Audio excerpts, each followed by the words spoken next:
Për t'i rënë shkurt historisë, së pari, është shumë me interes dhe e mirëpritur vëmendja e veçantë që kancelari gjerman i kushton zgjerimit dhe ne e vlerësojmë shumë këtë. Ka qenë një temë që për disa ishte tabu, e nuk është më tabu. Unë personalisht jam i kënaqur me këtë, sepse u bën disa vite, apo që prej disa vitesh që mendoj se duhet gjetur një mënyrë krijuese, sepse jemi në një botë krejt të re. Europa ka një luftë me të cilën duhet të merret në tokën e saj dhe shumë sfida me të cilat duhet të përballet.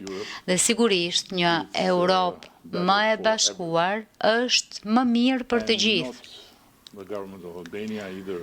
Dhe as qeveria e Shqipërisë,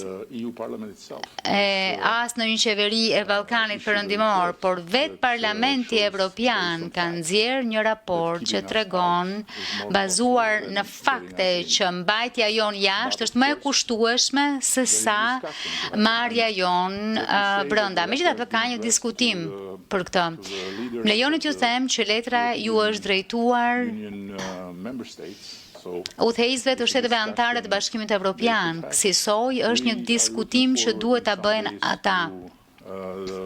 Ne presim me padurim për disa ditë që të zhvillojmë summitin BE Ballkan Perëndimor, do të kemi, shpresoj, hapësirën për ta bërë këtë diskutim dhe kam shansin dhe nderin të ulem për krah kancelarit të ekipeve tona dhe sigurisht do ta diskutojmë këtë gjë.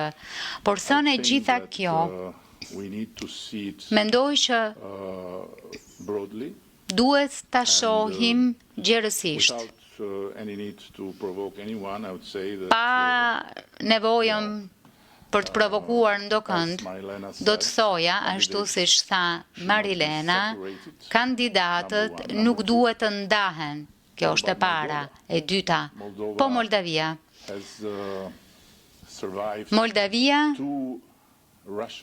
ju ka mbijetuar 2 agresioneve ruse në 2 fushata shumë të vështira.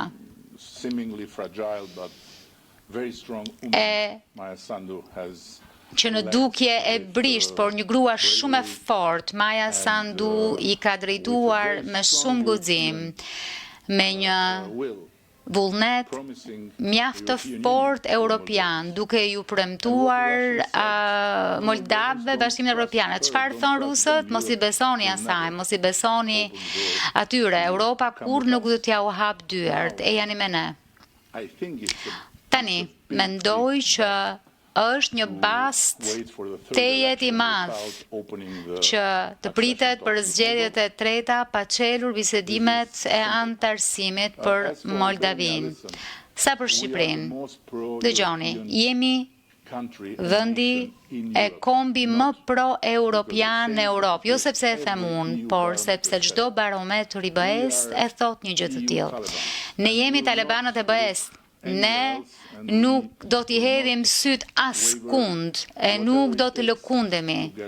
Çfarëdo të duhet, do ta bëjmë për të hyrë brenda. Ne do të luftojmë me kokë fortësi për të hyrë brenda.